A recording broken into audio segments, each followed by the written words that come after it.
My name is Carrie Hillen. I'm one of the counselors here at Kelly High School, myself and Miss Brandy Wolf. A few years ago, Ms. Wolf and I really started talking about how can we reach out and share more information with our families about issues we see at school, and how can we be informative. So we came up with the Parent Awareness Symposium, and largely we arranged these topics based on the need and the response of parents through a survey. I appreciate you all for being here, giving of your time and sharing your stories with us. And we are more than grateful and gracious to be able to share this experience with you and your sons and daughters. And I thank you for being here. And Ms. Wolf, would you like to introduce our first speaker? Absolutely. Up first tonight we have Mrs. Barbara Barron, and I just had the opportunity of meeting her a week before last for the first time. Mrs. Vernon introduced me to her because she thought she'd be a wonderful speaker for our parent night, and I must say I was captivated. We talked for a couple hours and I could have talked to her all afternoon. She has such wisdom and insight being a parent and a volunteer here over the years, and she's funny and authentic and just down to earth. And I think a lot of times that's what we need to hear, whether you're the parent of the child that pushes themselves and works themselves to death, or you're the parent of the child that struggles and you can't get them motivated. She's got some really great insights to share with you. So, Ms. Barbara Barron. Good evening, everybody. Where do I start on this topic? I guess a little bit of background about me is I'm obviously attorney. I'm a trial lawyer. I'm in the courtroom all the time. I went to Forest Park and then to Baylor for undergrad. Finished in 3 years on a swimming and academic scholarship, and then to U of H. I made 1B in college and the rest are A's. Graduated summa from Baylor and summa from high school. If I had it to do over again, I wouldn't have. And that's an interesting statement for someone like me to make, because I could have had a much more enjoyable college life had I learned some of the things that I'm going to be talking to you guys about today. And my kids are not AP students, but I had one son that graduated from college with a 3.0 with learning disabilities, and he went to Kelly. And this school was absolutely wonderful for him. And he was somebody that I had to push and help to stay organized. And my daughter is an organizational freak, but she too is somebody that has learned to follow her own voice and her own heart. And I think that's part of what we want to walk away from here understanding, is that sometimes we need to step back a little bit, and other times we're going to need to step forward and help our kids. So in terms of time management for your kids, the first thing to take a look at is how hectic are their lives at this point in time. And I know you may be addressing some of the stresses that come as a result of what we put on top of our kids. So make sure that all of our students have a little bit of time for downtime, what I would call mental health. Even some of the high schools in Houston actually have, I know that kids would like this, mental health days where there can be no homework that night. Now, it's not very many of those days, maybe one a semester, but the reason is to have a little decompression and relaxation and, to get away a little bit from the pressures that are already on our children in high school. There are others, seniors, who I would bet right now have not gotten their college applications done. And the reason why is because they're either in the gymnasium or out on the field, or doing murals at St. Elizabeth's, or just so busy, and then they've got this stack of homework on top of them. So we've got to make sure that the kids are having some breathing room, and part of what I want to have y'all leave today with is knowing that there's some things out there that can absolutely help them. The first is, if your kids are not doing a to-do list, it is something that will take them from this point to the rest of their lives. And think about it. If you're as busy as our kids are, how do they keep up with everything? Now, some of your kids are already doing everything right, and you're going to come away thinking, this is good, and I hope you get that reinforcement. For others, I think you're going to see that there may be a few things that your child can do a little bit differently. That to-do list is absolutely essential in college. It's essential now. And if you not only do a to-do list, but then get it on a calendar. What kind of calendar? From surveying some of the kids that I talked to in college recently, most of them the girls at least, are all using hard copy calendars, like our little planners that we had at St. Anne's and All Saints, those hard planners. They're a little bit thicker, but the reason is because you actually are writing down and it's imprinting in your brain what's due. And then if you've got a project, Kelly uses LAPS. It's like a syllabus, but in college, and these are smaller time frames than what you get in college, but in college you've got a full syllabus that's the entire semester. So day one, you have a research project that is 20 pages long that's due the Tuesday after Thanksgiving. I can tell you, for those of you who don't have kids in college, Thanksgiving is not a happy Thanksgiving time because there is so much due the few days after Thanksgiving. But they've had the entire semester to start working on it. But to kids, oh my God, we got the entire month of November, not realizing that it's going to affect their holiday as well.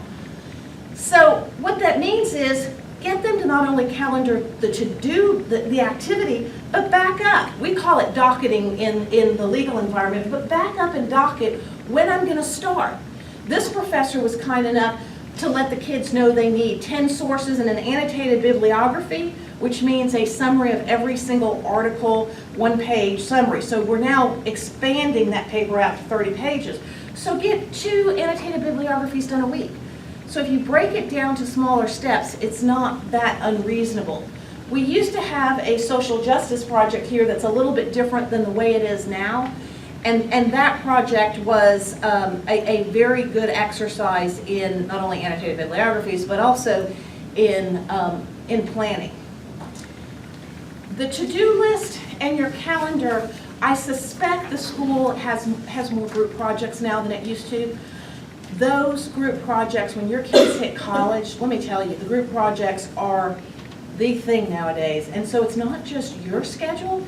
You've got to be the one that's making sure everybody meets. You've got to be the bear that's saying, no, we can't do this by phone or over email. We need to practice, because a lot of times it's an oral presentation that goes with these papers.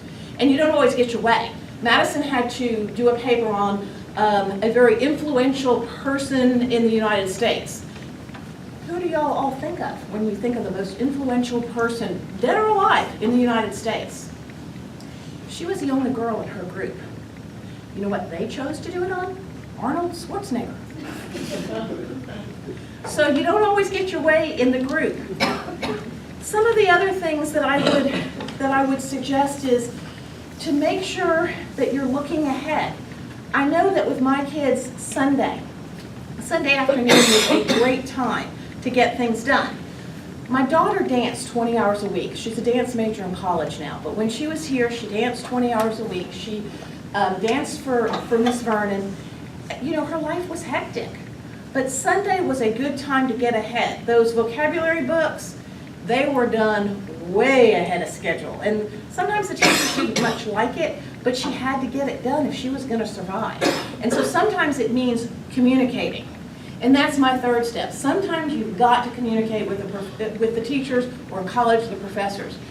Here, if you think your kid is drowning, or if you're a student and you're drowning, it doesn't hurt to come talk to the counselors, to let them know you're having problems. AP subjects.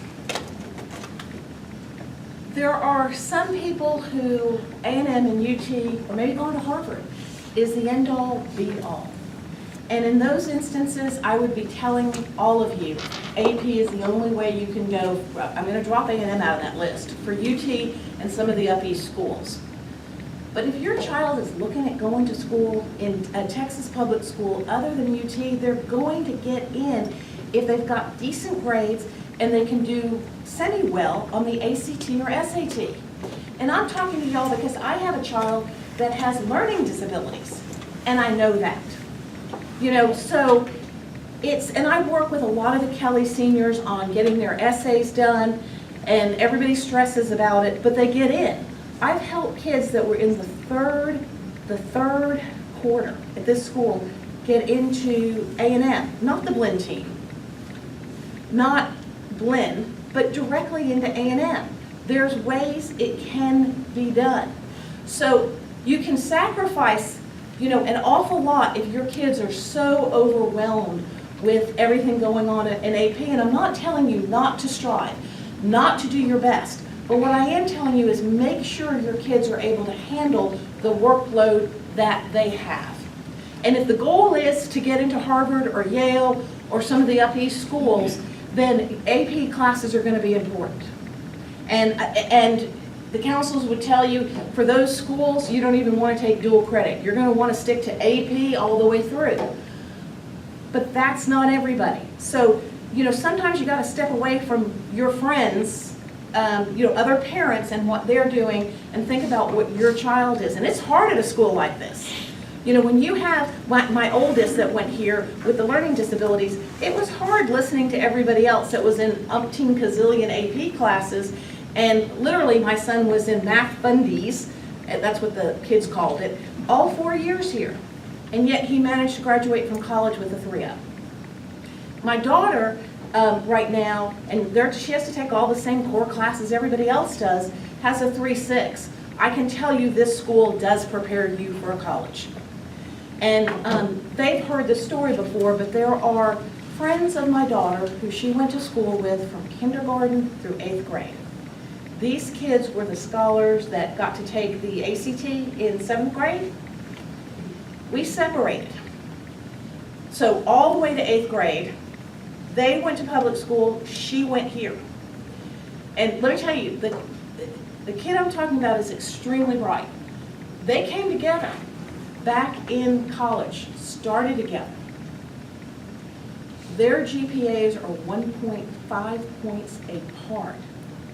Now, obviously, different personalities, but my daughter, because of the way we have the block schedule here and planning, absolutely had no issues in getting ready for her classes. The homework didn't bother her. In fact, she would tell you she felt her first semester freshman year she had less homework than she did here. And so it makes a difference when you're prepared for that. Make sure your kids know not to be afraid to say no. We all have problems as parents, and sometimes they've got to say no. Obviously, not only no to the things we don't want them doing, drugs, alcohol, and sex, but also no to activities that are just going to make them more stressed out. Find your productive time. My productive time, I am an evening person. You will find me working at midnight. You will normally still find me in my office at 9 p.m., but that is not everybody. My son's a morning person. So make sure you don't force your most productive time on your children, because they're going to be different, and for a lot of them it's going to be night. But studies will tell you that sleep is critical to their health, their well-being, and also their grades. So make sure that they're getting enough sleep, and it's never going to be enough because these kids seem to stay up to all hours. Wait till they get to college. Going out doesn't even start till 11 p.m. A dedicated study time is also needed, whenever that is. And make sure they have a dedicated place to do it. They're going to need it in college, and they need to start those habits now. So that doesn't mean in front of the Xbox playing and looking at vocabulary simultaneously. Because in college, they're going to be heading to the library. So make sure they have some place and somewhere to do it. Now, most kids want noise in the background. I can't stand it, but they love noise. That's how they study, and they're doing great. Don't change it. They all have their own systems. Budget your time. If you know you've got a basketball game coming up, you got to figure out what homework you have coming up and how to get it done. There are no special treatments for athletes at the school, or dancers, or musicians, or debaters, or people doing murals, or anything else. They expect our students here to be able to manage it all. And because they're going to have to manage it in a few years in college. So make sure they are managing their time. Again, that's where the calendar is particularly helpful. Talked to my daughter about this, and she added, don't get sidetracked. You know, she'll all of a sudden pick up and look at Facebook, and 30 minutes later, she's still zoned out. So just, you know, if you see the kids zoning out, you might need to get them back to where they need to be. You know, an organization. We're not just talking about calendars, but they're going to be going off to school more than likely in a few short years. So look at their bedrooms. How messy are their bedrooms? What is their organizational style looking like now? Because without a little bit of guidance from you guys, it's going to continue for college. I talk a lot to the freshman parents, and when I do, afterwards I hear from some of them, my child's in high school now, I want to step back and let them do it on their own. And there are some students, and you hear parents talk about it, this is my great kid because I don't have to interfere, I don't have to do anything with this child. But that's not everybody. So be careful with thinking I can just step back. You know, even for both of my kids in college, I kept up with them attending classes because the attendance was actually on the roll, you know, online, and kids don't like me saying this, but my rule was if I'm paying for college, their butts were going to be in those seats. They were not going to be skipping classes. And so I actually caught my daughter once missing a class, and she ended up paying for all her sorority dues for the next semester. So that was the last time. And the reason, she has thanked me multiple times, she has gone to class in waist-deep water before. You know, I told her if it's not canceled, you go. And that was the day the teacher decided to give those who showed up 100 as an additional quiz grade. Those things happen in college. If you're an 88 or an 89 in college and you haven't missed a class, guess what? You're getting bumped up to the A. So overall, you know, there's a lot going on in our kids' lives right now. They're only in high school, but there is an awful lot. So help your child get from here to there with a few skills, few simple skills in terms of calendaring and being able to get themselves organized, because without some adult supervision, there are some kids, not everybody, but some kids that are going to have difficulty getting from here to there. So, you know, in retrospect, there are a lot of things that I think I could have done differently with my kids. You always look back, and hindsight is, you know, it tells you a lot. It's good that I had 4 years between the two because I corrected some of those mistakes with the second one. But I think the one thing that I did do well with both of them is getting them to follow their heart and make sure that they had time for the things that mattered in life, which obviously is God, service, studies, family, and social life is important, and their activities are important, but they've got to find that balance in order to move forward healthy and happy. And so just take a look at your kids and see if there's any fine tweaking you need to do, because if you guys are here, that means that y'all's kids are already on the right step because you're interested in how to move them forward and get them to be the best that they can be individually. Thank you.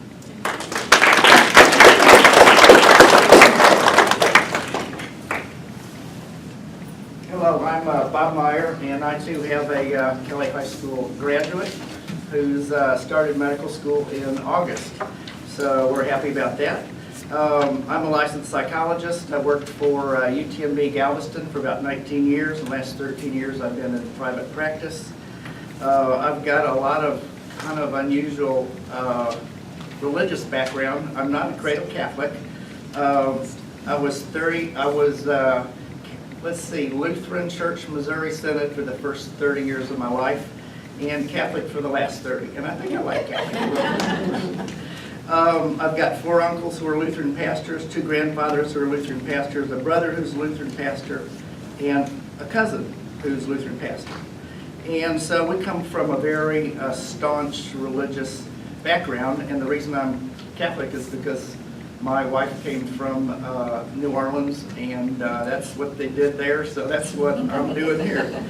I want to talk a little bit about common fears that a lot of parents have when they first get their kids started in Kelly, and then some of the things you may need to be aware of. And keep in mind, this all happened 10 years ago, so I'm assuming some of the problems are still the same. And then I want to talk a little bit about how to be supportive of your teenage student while they are not always wanting to be especially nice to you. Okay? And then the last thing I want to do is explain all these diverse handouts that you may see in your table. All right, so one of the considerations for parents is what is your role as a parent when you've got kids in high school. You have to be a driver, a policeman, a counselor, a chef, a teacher, and a worker, but not their best friend. You need to be on friendly, good terms, but they have lots of friends, and they need some stability, and if you're not it, they may not find it close by. In terms of brain development, here we have some major sex differences. I'm learning a lot of these things the older I get. But when do you think the average male's brain connects to his spinal cord completely? About age 24 to 26. So sometimes they're not there till 24 to 26. And for women, 18. So that's why you see a lot of girls displaying a lot more maturity and taking less risky behaviors. And it's simply a matter of less testosterone, as well as our brains just develop in different ways. What do you think starts happening at age 35? Our brains start going downhill very, very slowly until the end.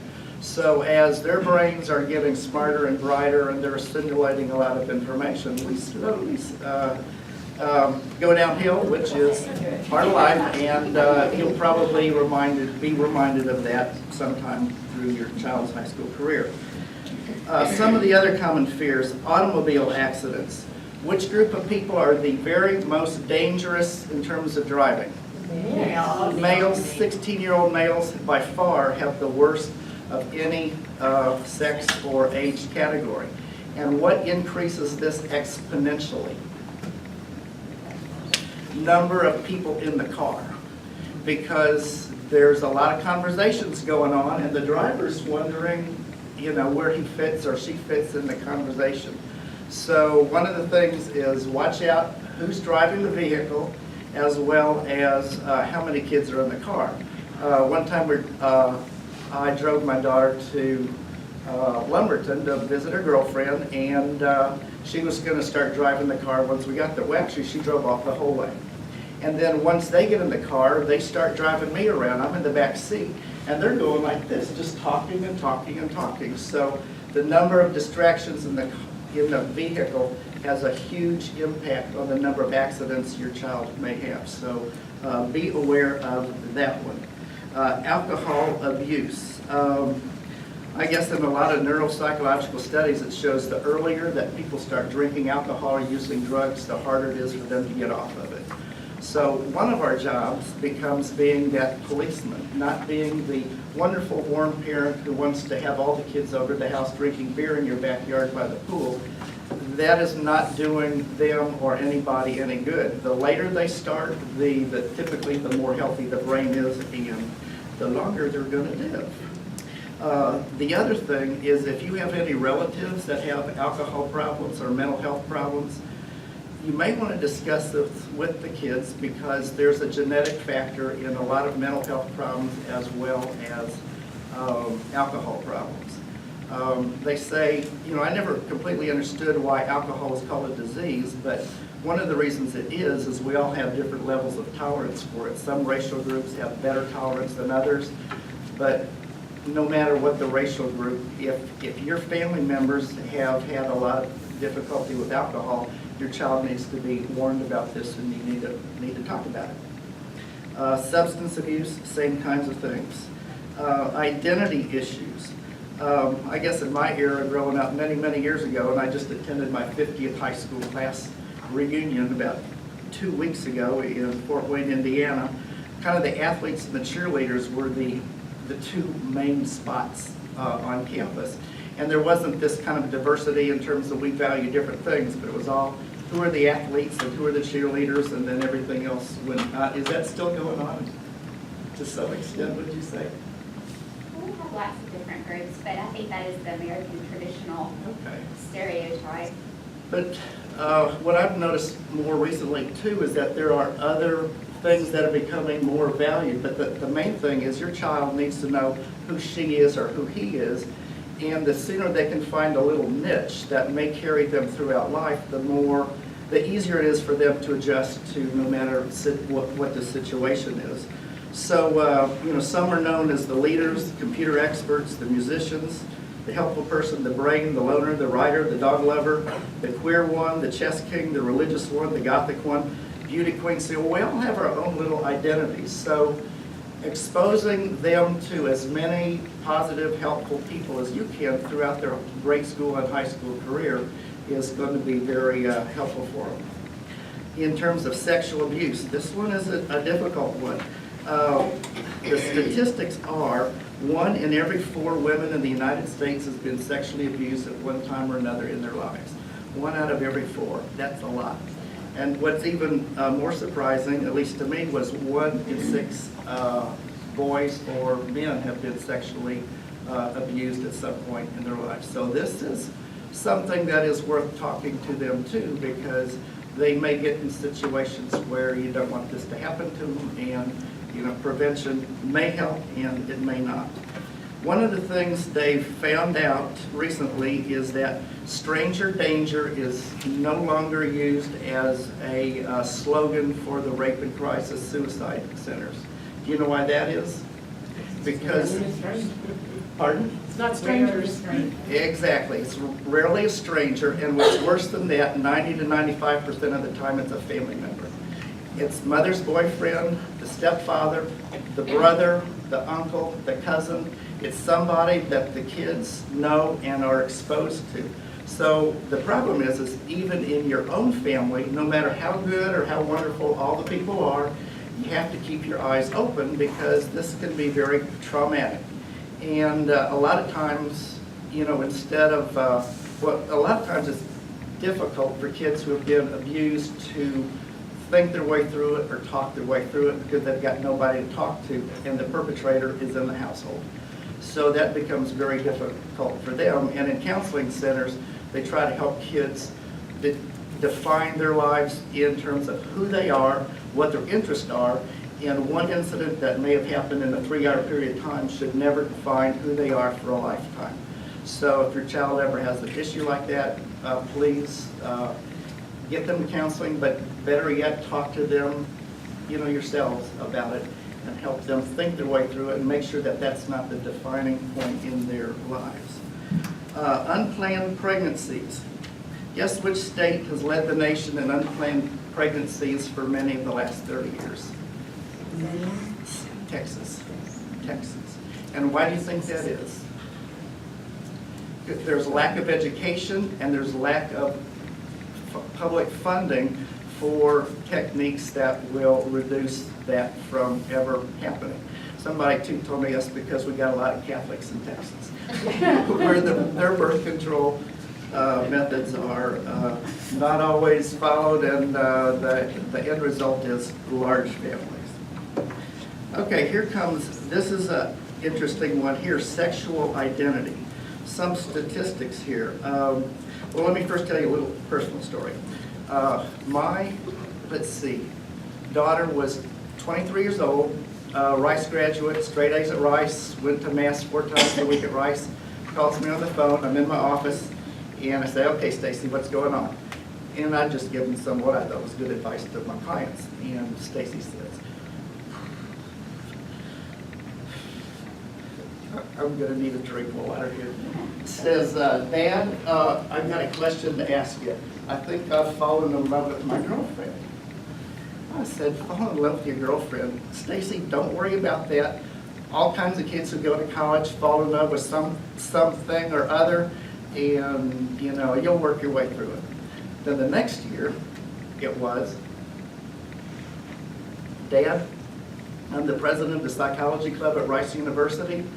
I've read the DSM-4, and I think I meet every single criteria for gender identity disorder. And my response as a licensed psychologist in the state of Texas was, Stacy, don't worry about it, don't believe that. Some subcommittee somewhere just made up that diagnosis, and they ramrodded it through the American Psychiatric Association, and then it was later adopted by the American Psychological Association and the American Association of Social Workers and all your national counseling groups. So that was my bad advice, but fortunately this was 10 years ago, and it didn't happen yesterday. Because today, I think this kind of information is out there, and we kind of know that this is very real to a lot of people, and fewer and fewer parents are shocked by this.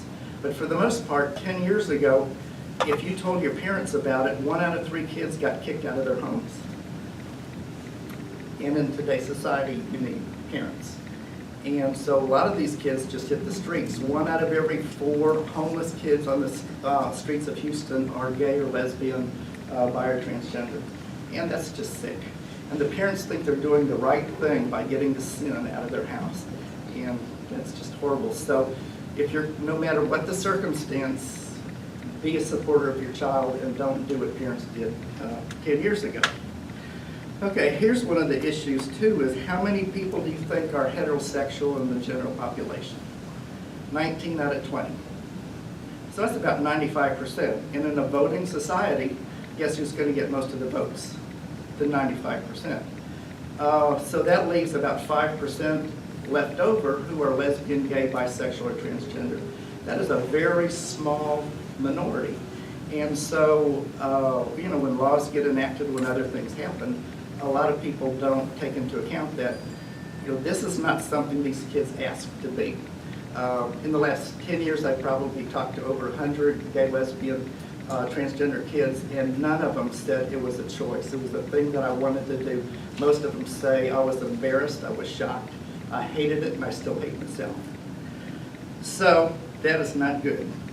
If you look at gender identity disorder, or a vast depression over which body you were born into, 2.5 in 1,000 have gender dysphoria and are transgender. So that is not very many, but it is a very real population, and 2, these people do not ask to be this way. This is the way God created them, and some people say God makes no mistakes. And he may not, but there's a lot of people questioning, why am I this way? So this is a hard situation for a lot of these kids. Some of the other things that parents are worried about are depression and suicide attempts. The heterosexual population in the United States, only 1 or 2 people in 100 ever make the full attempt to kill themselves. If you look at the, same-sex attracted people, it's 20 in 100 try to harm themselves. Oh my goodness. I need another drink. And of the transgender people, 41 in 100 try to kill themselves because they don't feel comfortable in their bodies and they don't know how to handle it and why God made them this way and why people hate them for nothing they did intentionally. The solution, for the most part, is a lot of it is medical and psychological, and it involves giving them either testosterone or estrogen to try to have their external shell match the internal shell, who they feel they really are on the inside. And this helps with depression, it helps with a reduction in suicide attempts, it helps with a reduction in drug abuse, it helps in terms of less alcohol abuse. So the coping mechanisms that people normally use when they don't have a place to go are not needed as much when their outer appearance matches their inner appearance. And I guess just to show you a little bit how powerful testosterone is, this is our Kelly graduate, blonde hair, blue eyes, little girl, won the, let's see, the most religious student in her class 3 out of 4 years, and the 4th year they didn't have the vote. And this is what our Stacy looks like now. And the only difference is a little bit of testosterone from a vial about this big. So this is a very handsome looking fella who we knew he was the whole time. So this, they found that, the surgeries as well as the medications, they help with a lot of self-image kinds of things, and it helps them blend into society. The only problem with the current administration is they won't let him go to the men's bathroom.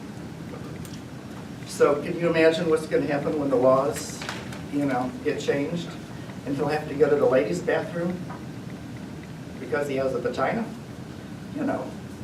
It's a huge learning curve that we all have to go through, especially parents who are affected by this. But like I said before, most of these kids just get thrown out on the streets to survive at their own skill, and that's not a good thing. All right. So some other thoughts on how to be supportive of your teenage student so that they avoid the pitfalls of alcohol, sex, and rock and roll, or whatever. First thing is keep them as busy as possible with a variety of interesting and helpful activities. They say idle hands are the devil's tools or whatever, and same way with kids. So know where they are 24 hours a day, keep them busy. Especially at 4 o'clock in the evening and 12 o'clock. Why do you think that is? Most teenage pregnancies occur between 4 and 5 o'clock in the evening. Kids are out of school, parents are not home. So make sure your house is, supervised or guarded, or you've got something going on there, because that is an unprotected time for your student. The other thing about midnight is have a curfew for your child. There's only 2 things that can happen after midnight for your child, and neither of them are any good. So watch the curfew.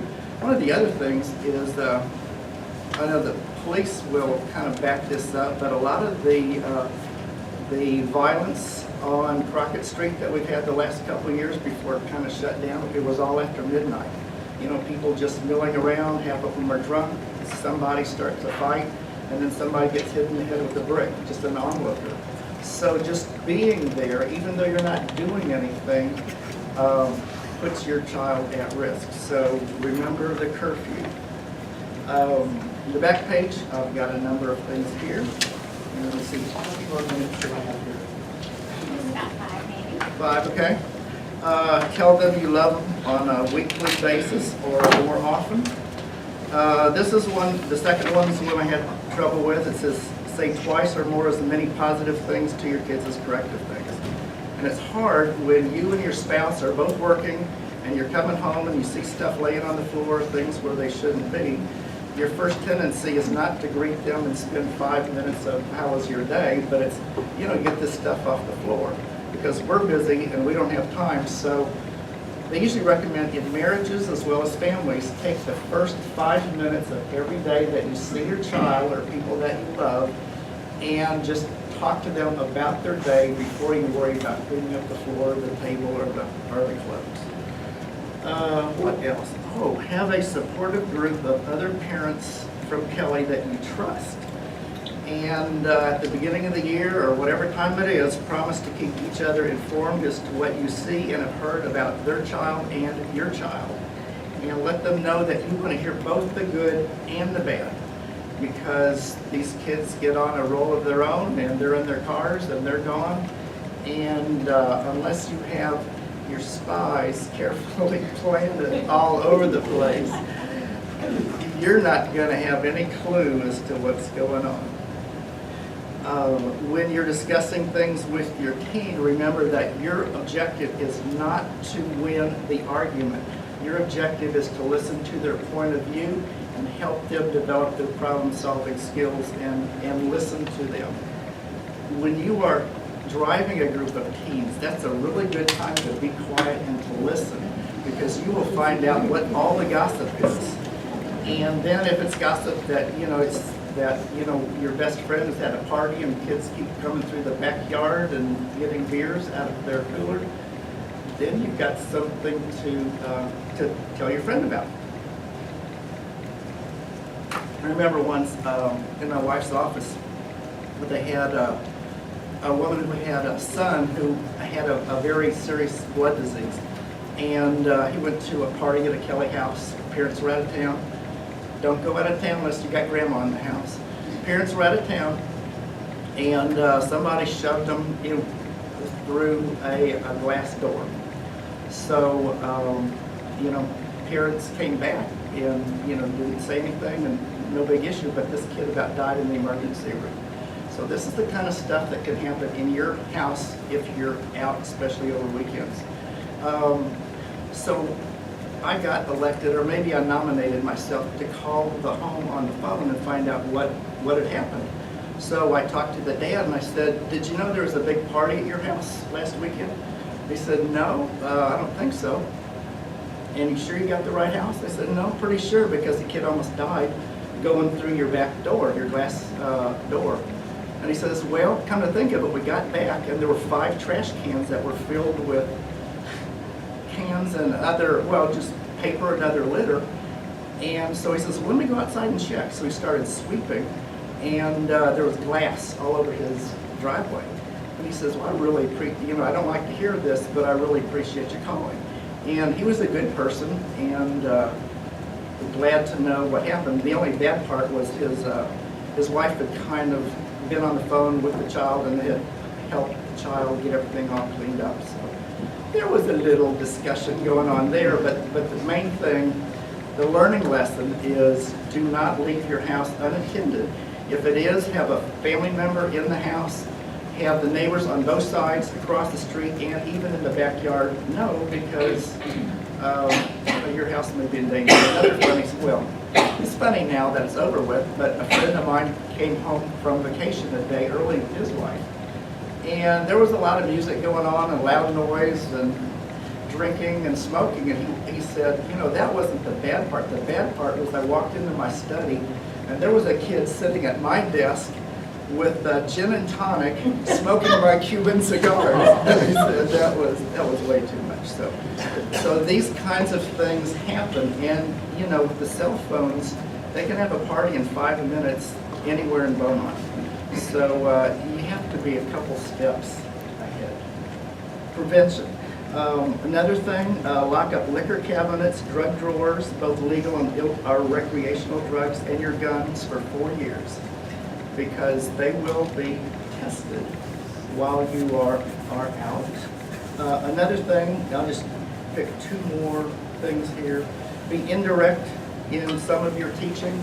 Instead of preaching to your kids, if there's a specific issue they might be concerned about or you want to teach them about, bring a book on that subject and put it in a public place in your home. Bring an article, bring other reading material. And hopefully they will be curious enough to read those things, and then that way you do not have to give the lecture and create friction. But, hopefully your kids will be smart enough to do that. The last thing is be careful what you say about your in front of your teens about LGBT people. And the reason for that is most of these kids do not come out in high school. Most of them know who they are or know that this is an issue for them in high school, but more and more are coming out. But for the most part, you may be saying something about a group of people in front of your child who is really lesbian, gay, bisexual, or transgender. And you may have to eat your words, or you may sever that relationship so deep that you're not going to be able to get it back. So be very, very, very careful. And, here again, 10 years ago, Jay Leno was on, they were telling gay jokes. Jay Leno and David Letterman. And, all that stuff was going on. And so I kind of didn't know that you weren't supposed to laugh at their jokes and retell them. But I'm telling you now, they don't tell those jokes even on TV anymore. And be careful with what you say about anybody because, you know, if your child has this issue, that may, you know, damage some relationships for a long time. The last thing is, if your child comes out with something that just frightens you to the core, I'm not even going to read it, but this is a better response than what I did when my child came out and I was ill-informed to give him better recommendations. But basically, you just say, Stacy, you're my child. I love you with all my heart. I've always loved you. I've always loved you. And we'll get through the situation together. That's the kinds of stuff they need to hear because they're probably even more frightened than you are. So that is that. So those are my reminiscing about, you know, mistakes that we made and some other parents along the way. And let me tell you a little bit about the handouts here. One of the things that we did was we said, Stacy, we are not experts on gay or lesbian issues, so you'll have to educate us. So he gave us books, he directed us to movies, and there was also a group called Always Our Children that was run in St. Charles Church in Nederland, and basically it was a support group for Catholic parents who had kids who were gay. And, you know, hats off to the Catholic Church because they were on top of this. 20 years ago, this article was printed by the Bishops' Committee on Marriage and Family in the United States. So this is not 2 years ago, this is 20 years ago they wrote this and then they published it a year later. And it gives advice for parents on how you deal with your gay child. And a lot of it is very helpful and very loving. And one of the things they suggested was to you know, have support groups for the parents because it's a shock to us. And kids, it's been a shock to for a year or 2 or 3 or 4 before they even are brave enough to tell us. So this is an article that, this is kind of, it's a 19-page article, and this is like a 3-page little summary of what happened there. And you can just Google All Your Children, a pastoral message, and you can get the full document on the internet. So the Catholics were ahead on this one, and then this morning, one of my friends texted this to me, which is an article from the National Catholic Reporter. And if you want to see the full article, it's right here, and you can get hold of it too. So a lot of it is thoughts on gay and lesbian people and what Jesus would do and what Jesus recommends that we do.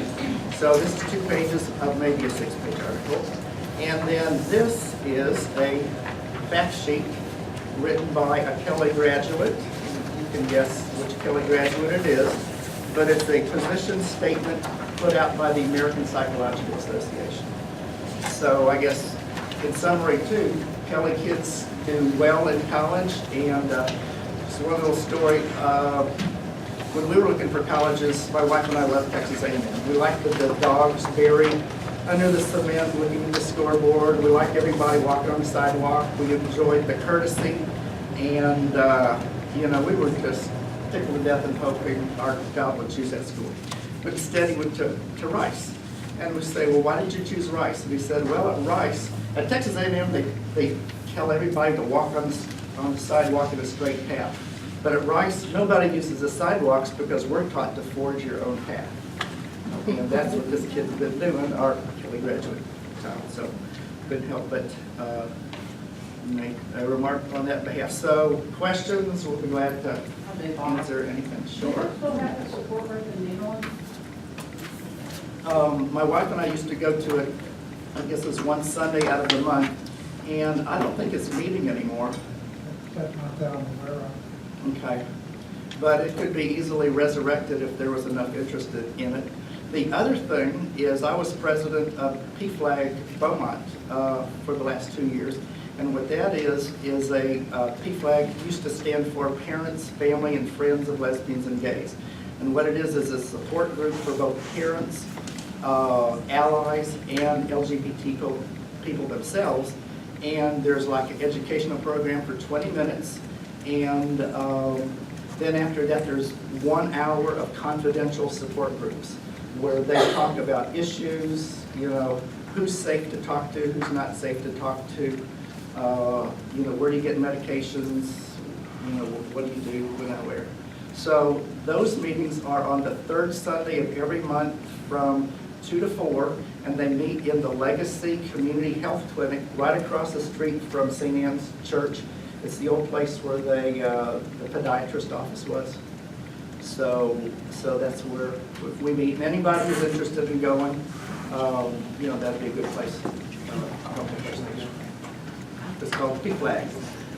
The one other thing I wanted to tell y'all is, in terms of Dr. Bob's speech, is 2 things that I would suggest is once the kids start high school, slumber parties stop. Yes. You don't know where they are. And that's the biggest excuse to go have sex with a boyfriend or get into trouble. So slumber parties need to stop, number 1. And number 2, what Bob was saying about, Dr. Bob was saying about friends, us having friends as parents is don't hesitate. If there's a before or after party, call the parents. And I did it lots of times. You know, Dr. Bob, this is Madison's mom. You know, I know there's some parents that like to serve alcohol at parties, but I really don't want Madison exposed to that. So I'm just checking to make sure you're going to be there and you're chaperoning. And, you know, parents will normally be fairly honest to other parents. And there are parents who have a keg of beer out there and, you know, they are just wanting to be the friend. And you don't know who they are, and it would surprise you. It did me. So don't hesitate to pick up the phone because, as Dr. Bob said, we do have to look after our kids because they have a tendency not to have fully developed brains yet. The what? Oh yeah, phones. Oh my gosh, if you are not tech savvy, I caught my daughter we went out of town, and yes, we had somebody watching. That still wasn't good enough. She said she was going somewhere, and she had Find My Phone. We have it on her phone, and sure enough, she was exactly where she wasn't supposed to be. And there's a little beep that you can, obnoxious beep that can go out. And sure enough, we let that beep go out, and she knew she was caught. And I had to backtrack. I had to find out where she was, then I had to do the global view to find out what the address is, then go into the technology to look at whose address it was, and it was the exact house I was afraid of her going, and it wasn't another Kelly kid. It was a kid from another school that had a huge party. So, the slumber party stopped. Well, just for the sake of time, since it's 7 o'clock, would like to go ahead and wrap up. And then if you have any questions you'd like to ask privately, we'd ask our guest speakers if y'all don't mind staying another 10 or 15 minutes to answer questions privately. But I want to thank our 2 peer counselors, Kennedy and Alexandra, for coming tonight. And then for our speakers for being so real and so authentic and sharing their private, personal stories from their experiences with you and opening their hearts, because that takes a lot of courage for those that come in. And have Father Dan talk for just a minute and wrap us up with a closing and a prayer before we go. I also want to just make one statement, and I know you got an email, and I know it's during the day tomorrow, but we have a guest speaker coming tomorrow. It's going to start about 9:20. He'll be here for an hour. There's 2 of them, and it's choices our kids face and that they make, and then the consequences that come from that. I think it's going to send us out with the supermoon right now. Anyway, it's going to send us out on a good note, I think, for the holidays and stuff. So if you are available, I think you really, it's a pretty inspiring story. So if you can do that. Okay, sorry for being. Let me just make a brief comment, and say a brief prayer. But I was looking back 2-3 years ago when President Pope was elected.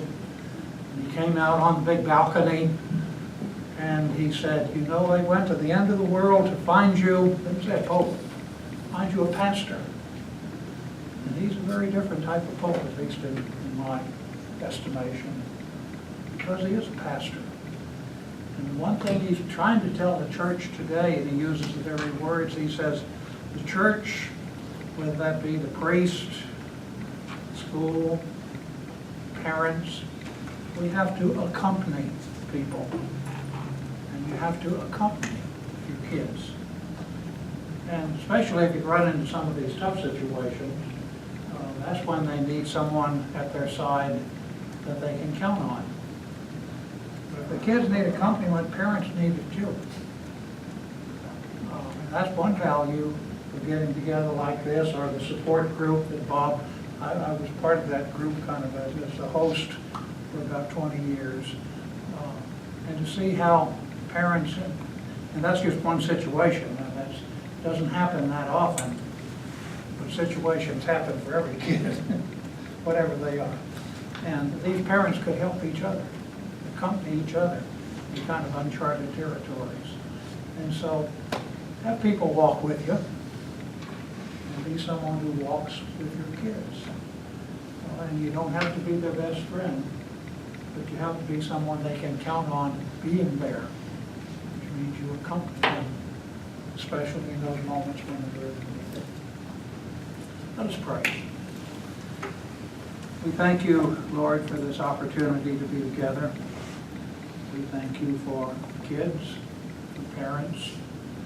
May they always be your choices blessing to one another.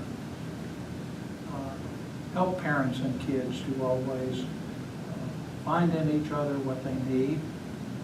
We ask your blessing upon all of our families, all of our children. We ask your blessing on our school community, our teachers and counselors, and especially our students. And we ask this in Jesus' name. Amen. Amen.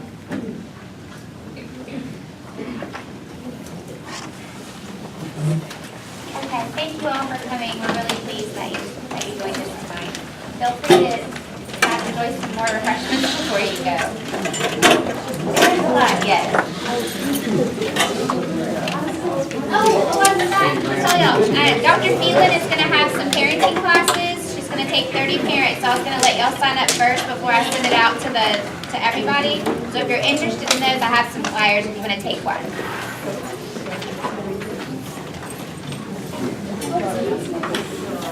Thank you all.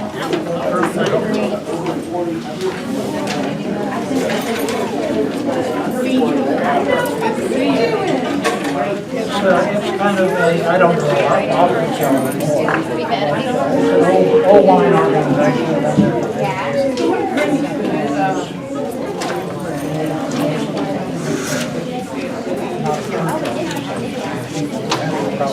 Good idea. Agreed.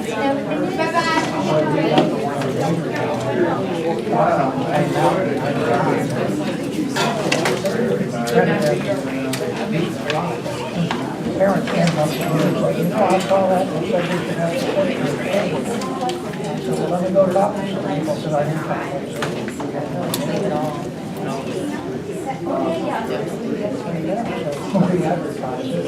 Probably over the years until I left.